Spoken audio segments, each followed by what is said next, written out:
అందరికీ నమస్తే. సిపి సజ్జనార్ గారి మధ్య ఫుల్ కాంట్రవర్సీ అయిపోయిండు. ఆయన చుట్టే కాంట్రవర్సీ నడుస్తుంది.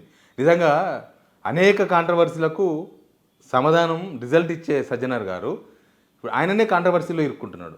ఎందుకో అర్థం కాలేదు. ఆయన ఇన్ని సంవత్సరాల హిస్టరీ మనం చూస్తున్నాం కదా. లాస్ట్ గవర్నమెంట్ చూసినాము, అంతకుముందు చూసినాము ఉమ్మడి ఆంధ్రప్రదేశ్లో.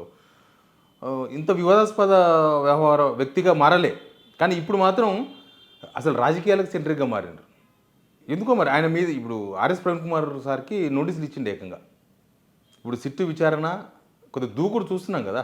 సజ్జనార్ గారి దూకుడు ఆయన మాటల్లో కానీ ఆయన చేతల్లో కానీ ఆ దూకుడే జనాలలో అనేక చర్చలకు తావిచ్చింది. ఏంది సజ్జనార్ సార్ ఏంది ఇంతకుముందు మంచిగా ఉంటుండే, ఇప్పుడు రాజకీయాల్లో ఇన్వాల్వ్ అవుతున్నాడు ఆయన, రాజకీయాలకు ఎందుకు ఇన్వాల్వ్ అవుతున్నాడు అనే క్వశ్చన్ సమాజానికి వెళ్ళి వస్తుంది. మనం దీని మీద విశ్లేషణ చేద్దాం. RS Praveen Kumar sir phone కూడా తీసుకుందాం. ఎందుకంటే నోటీసులు ఆయనకి ఇచ్చింది, సజ్జనార్ గారు నోటీసులు ఇచ్చారు. ఆయన సజ్జనార్ మీద ఆరోపణలు చేసిండ్రు ఫోన్ ట్యాపింగ్ విషయంలో. అప్పుడు 2015 ఏపీ, అదే నాకున్న ఐడియా, ఏపీ గవర్నమెంట్ అప్పుడు చంద్రబాబు నాయుడు గవర్నమెంట్ ఉండే, ఇక్కడ హైదరాబాదు ఉండి ఫోన్ ట్యాపులు చేసిండ్రు, దానిలో కేసులు పెట్టిండ్రు సజ్జనార్ గారి మీద అనేది ఆయన చేసిన ఆరోపణ, నిర్దిష్ట ఆరోపణ. అది ఆధారాలు ఉన్నాయని చెప్పిండ్రు ఆయన. అంతకన్నా ముందు సబ్స్క్రైబ్ చేయండి, షేర్ చేయండి. ఫస్ట్ మనం ఆర్ఎస్ ప్రవీణ్ కుమార్ సార్ గారు పోదాం. సార్ కాల్ చేద్దాం, అసలు ఈ నోటీసులు ఎట్లా రెస్పాండ్ అవుతారు అవన్నీ ఆయన మాటలు విందాం. Sir, if you don't mind, నేను లైవ్లో ఉన్నా. సార్, మీకు నోటీసులు ఇచ్చింది సజ్జనార్ గారా సిట్టుగా ఇచ్చిండ్రా? సజ్జనార్ గారు. ఓకే. ఎందుకు సార్, మీరు కూడా పోలీస్ ఆఫీసర్, రిటైర్డ్, సజ్జనార్ సెంట్రిక్గా ఎందుకు ఈ రాజకీయాలు నడుస్తున్నాయి సార్? తెలియదు మరి. హోమ్ మినిస్టర్ రేవంత్ రెడ్డి గారు ఆయన మాట్లాడాలి కదా. సజ్జనార్ గారు ఒక పోలీస్ అధికారి. మరి పోలీస్ అధికారులకు రాజకీయంగా, మరి మేము రాజకీయ నాయకులం, మేమంతా రాజకీయంగా రకరకాల వాస్తవాలు, ఆరోపణలు, పరస్పర నింద ఆరోపణలు నడుస్తుంటాయి రాజకీయంలో. వాటికి ఆన్సర్ ఇవ్వాల్సింది హోంమంత్రి. మరి హోంమంత్రి, ముఖ్యమంత్రి ఆయన ఇవ్వాలి ఆన్సర్. సజ్జనార్ గారు ఎట్లా ఇస్తారు? అదే నేను చెప్పాను. అంటే ఆయన మీద చాలామంది ఈ మధ్యకాలంలో సార్ ఆరోపణలు చేసిండ్రు. మీ చిట్టా మా దగ్గర ఉంది మొత్తం, అది ఇదని కూడా కొంతమంది. వాళ్ళకి ఎవరికి ఇవ్వాలి, మీకు ఇచ్చిర్రు. వాళ్ళకి ఇవ్వాలి కదా, నాకు ఇచ్చారు. ఎందుకు బిఆర్ఎస్ నేతలు అని సెలెక్టివ్ గా ఇస్తున్నారు నాకు ఈజీగా అర్థమవుతుంది. బిఆర్ఎస్ నాయకులకు నోటీసులు ఇవ్వాలి, బిఆర్ఎస్ నాయకుల గొంతు నొక్కాలని చాలా క్లియర్ గా అర్థమవుతుంది. ఇప్పుడు ఎవరైతే అన్నారో మీ చిట్టా మా దగ్గర ఉందనేది, నేను అట్లాంటి మాటలు మాట్లాడలేదు. నేను వ్యక్తిగత అనడం, నీ సంగతి చూస్తావని అట్లాంటి నేను మాట్లాడుతాను. మాకు లాంగ్వేజ్ రాదు.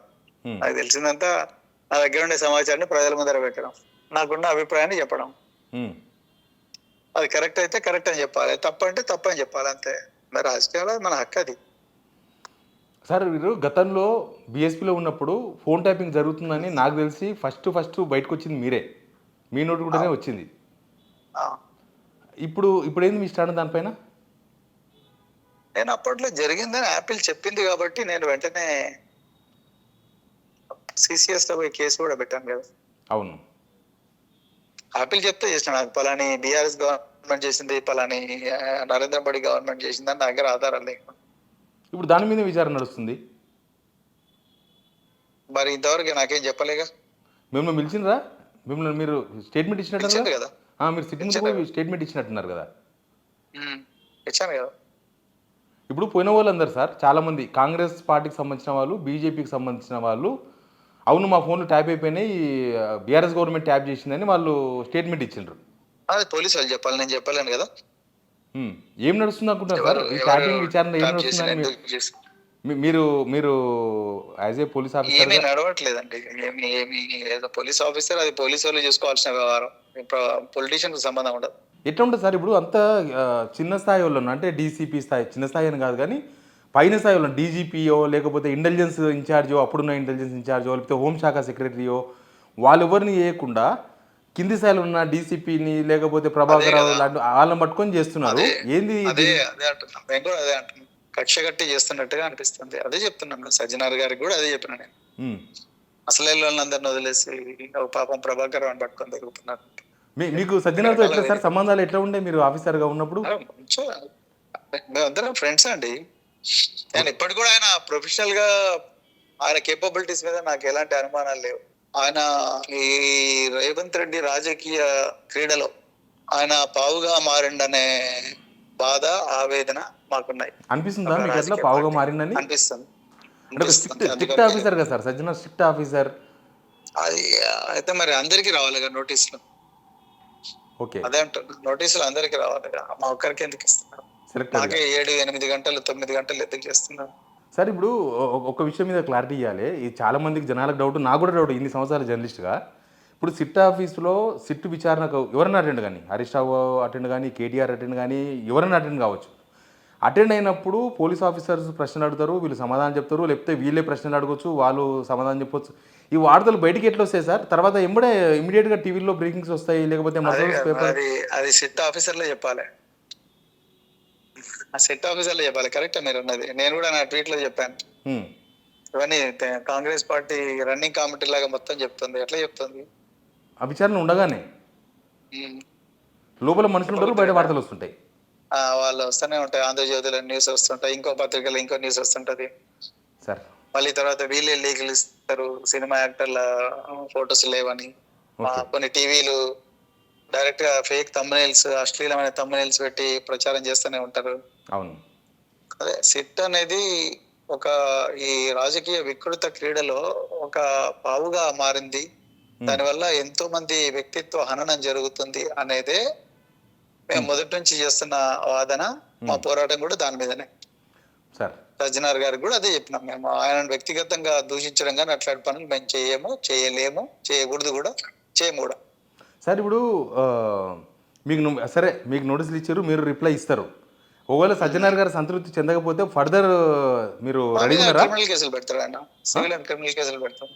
అదే కదా, సంతృప్తి చెందకపోతే ఆయన నోటీసులోనే చెప్పాడు కదా, సంతృప్తి మీరు ఇవ్వకపోతే, చెందకపోతే సార్ మేము మా దగ్గర ఉన్న సమాచారం మేము పెట్టినామండి. రెడీ ఉన్నారంటే రెడీ ఉండని బట్టే మేము పత్రిక రాజకీయాల్లోకి వచ్చాం.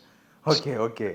మా ముందరుండే సమాచారాన్ని ప్రజల ముందర పెట్టడం మా బాధ్యత ప్రతిపక్ష పార్టీగా. దానికి రెస్పాన్స్ ఇవ్వడం అధికార పక్షం బాధ్యత. అధికార పక్షంలో అధికారులు ఇస్తారా, లేకపోతే హోంమంత్రి ఇస్తాడా, ముఖ్యమంత్రి ఇస్తాడా, వాళ్ళు చూసుకోవాలి. సార్ నేను ఎట్లా చెప్తాం? మాకుండే సమాచారాన్ని ప్రజల ముందర పెట్టినాం. ఆయన మీద వ్యక్తిగత ఆరోపణలు చేస్తే మేము తప్పు చేసినట్టు అవుతుంది. అంటే ఆయన పర్సనాలిటీని అసాసిన్ చేస్తూ, క్యారెక్టర్ అసాసినేషన్ కు గురి చేస్తూ, ఆయన కుటుంబాన్ని ఇందులోకి లాగుతూ, లేకపోతే ఆయన మీద ఆధారం లేని ఆరోపణలు, అంటే ఆయన వ్యక్తిగత ఆరోపణలు చేస్తే అది అప్పుడు మేము బాధ్యులం. ఆంధ్రప్రదేశ్ పోలీసు వాళ్ళు తెలంగాణ ఇంటెలిజెన్స్ మీద ఆనాడు కేసులు పెట్టిండ్రు. కానీ మీ పాలసీ లెవెల్లో మాట్లాడాను. కానీ మీ పార్టీ బాసులు సార్, కేటీఆర్ గారు, హరీష్ రావు గారు రిటైర్ అయినా సరే మేము వదలము, పట్టుకొస్తాము అని అంటున్నారు. సజ్జనార్ గారు కూడా అక్టోబర్ 2028, అంటే నెక్స్ట్ గవర్నమెంట్ వచ్చేవారు కూడా ఆయన ఉన్నాడు. నెక్స్ట్ ఎలక్షన్ జరిగే లోపే రిటైర్మెంట్ అయిపోతారు. దీన్ని మీరు ఎట్లా చూస్తారు? దానికి దీనికి ఏం సంబంధం? పోలీస్ ఆఫీసర్స్ని పట్టుకొని గుంజుకొస్తాం, ఇది బెదిరింపు అంటున్నారు పోలీసులకి. దాని మేము ఒకటే మొదటి నుంచి చెప్తున్నామండి. మేము రిక్వెస్ట్ చేస్తున్నాం పోలీసు వాళ్ళను, దయచేసి మీరు చదవంగాలో పావులు కాకండి. ఇదంతా అటెన్షన్ డైవర్షన్ టెక్నిక్. మీరు పరిమితి మించిపోతున్నారు, మీరు ఏకపక్షంగా వ్యవహరిస్తున్నారు, వస్తే మాకు వేరే మార్గం లేదు అనేదే. మేము చట్టాన్ని ఆశ్రయించడం తప్ప వేరే మార్గం లేదు. రేపు అధికారంలోకి వచ్చిన తర్వాత ఇవన్నీ ఇన్వెస్టిగేట్ చేయడం తప్ప మాకు వేరే మార్గం లేదు. ఎందుకంటే మేము ఎవరి గురించి కొట్లాడుతున్నాం? మా గురించి కొట్లాడుతున్నామా? ప్రజల గురించి కొట్లాడుతున్నాం. సజ్జనార్ గారు ఏ రోజులో రిటైర్ అవుతారు, లేకపోతే పార్టీ అధికారంలోకి ఎప్పుడు వస్తుంది అనేది వాటికి దీనికి రెండు సంబంధం లేని విషయం. Left. Okay, thank you very much sir. Thank you. RS Praveen Kumar sir ఏం చెప్పిండ్రు? రేవంత్ రెడ్డి ఆడుతున్న క్రీడలో సజ్జనార్ గారు పావుగా మారిండ్రు, అది కూడా ఆరోపణనే. ఇప్పుడు RS Praveen Kumar sir police officer కాదు, ఒక పొలిటీషియన్గా ఆయనకున్న ఇన్ఫర్మేషను, లేకపోతే ఆయన చెప్పిందే నేను చెప్పేది, తనకున్న ఇన్ఫర్మేషను పబ్లిక్ డొమైన్లో ఉన్న వ్యవహారాలని నేను ఒక పొలిటీషియన్గా బయటపెట్టినా అని చెప్పారు. కానీ మరి ఎందుకు ఆర్ఎస్ ప్రవీణ్ కుమార్ సార్ ఒక్కరికే సజ్జనార్ గారు నోటీసులు ఇచ్చారు? ఒక 1-2 months బ్యాక్ నుంచి చూస్తారండి, సజ్జనార్ గారి మీద తీవ్రమైన ఆరోపణ చేసిన ఒక ఎమ్మెల్సీ, నీ చిట్టా మొత్తం నా దగ్గర ఉంది, నీ సంగతి చెప్తా అన్నాడు. అయినా సరే సజ్జనార్ గారు రెస్పాండ్ కాలేదు. నిజంగా నేను నాలాంటి జర్నలిస్టులు ఒక బాధ్యత గల లేకపోతే ఒక స్ట్రిక్ట్ ఆఫీసర్, ఒక సమాజంలో ఏం జరిగినా నేనున్నా అని ఆయన పరిధిలో దాటి, ఇప్పుడు ఆయన హైదరాబాద్ సిపి, డీజీపీ కాదు, కానీ ఒక డీజీపీ చేయాల్సిన లేదా ఇక డీజీపీ రెస్పాన్స్ కావాల్సిన అంశాలపైన కూడా పరిధిలు దాటి కూడా సజ్జనార్ గారు స్పందిస్తుంటారు అన్నిటి మీద, సమాజంలో జరిగే ప్రతిదాని మీద. ఆయన ఆర్టీసీ ఎండీగా ఉన్నప్పుడు కూడా ఆర్టీసీ ఎవరన్నా ఒక చిన్న రీల్ తీస్తే ఆర్టీసీ బస్సులో కూర్చోనో లేకపోతే ఏదైనా ప్రమాదకరంగా తీస్తే అనేక సామాజిక అంశాల మీద రెస్పాండ్ అయ్యాడు. సమాజంలో సార్కు మంచి పేరు ఉంది. కానీ ఎందుకో ఈ మధ్య ఇట్లాంటివే ఆర్ఎస్ ప్రణబ్ కుమార్ సార్కి నోటీసులు ఇవ్వడం, ఇట్లాంటి చేయడంతోనే కాంట్రవర్సీ అవుతున్నాడు. నిజంగానే ఆర్ఎస్ ప్రణబ్ కుమార్ సార్ చేసిన స్టేట్మెంట్తోన నిజంగా ఆయన పరువుకు భంగం కలిగితే లేకపోతే ఆయనకి ఇబ్బంది కలిగితే, మరి అంతకుముందు ఒక 15-20 డేస్ బ్యాకే, 2 నెలలు కూడా కాదు, సజ్జనార్ చిట్టా మొత్తం నా దగ్గర ఉంది, నీ అక్రమ ఆస్తుల వ్యవహారం మొత్తం నా దగ్గర ఉంది, నీవు ఎట్లెట్లా 1000 కోట్లు సంపాదించిన నా దగ్గర ఉంది అని ఒక ఎమ్మెల్సీ ఆరోపణ చేస్తే సజ్జనార్ సార్ ఎందుకు సైలెంట్గా ఉండవో అర్థం కాలేదు. రెస్పాండ్ అవుతాడేమో అనుకున్నా నేను, సమాజం అంతా చూసింది. మరి దానికి ఒప్పుకున్నాట ఇప్పుడు సజ్జనార్ సార్ 1000 కోట్ల రూపాయల అవినీతి పాల్పడ్డట, లేకపోతే ఆ చిట్టా మొత్తం ఆయన దగ్గర ఉంది కాబట్టి భయపడి సజ్జనార్ సార్ స్పందించలేదు అనుకోవాలన్నా? ఏదో సంథింగ్ సజ్జనార్ సార్ కూడా అందరిలాగానే, అంతేగాని సజ్జనార్ సార్ మనం ఏదో గొప్పగా చూస్తాం కదా, ఆ గొప్పతనం నిలబెట్టుకోలేకపోతుండేమో అనిపించింది నాకు. బట్ ఇప్పుడైతే ఆర్ఎస్ ప్రణబ్ కుమార్ సార్ చాలా సీరియస్గానే ఉన్నాడు. ఆయన కూడా నేను నోటీసులకు రిప్లై ఇస్తా, కేసులు పెడితే కూడా ఫేస్ చేస్తా అంటున్నాడు. బట్ ఇదంతా సమాజం నుంచి వచ్చిన వ్యవహారమే. మీరు ఈ వీడియో చూసిన వాళ్ళు కూడా కింద కామెంట్ బాక్స్లో కామెంట్ వదలండి.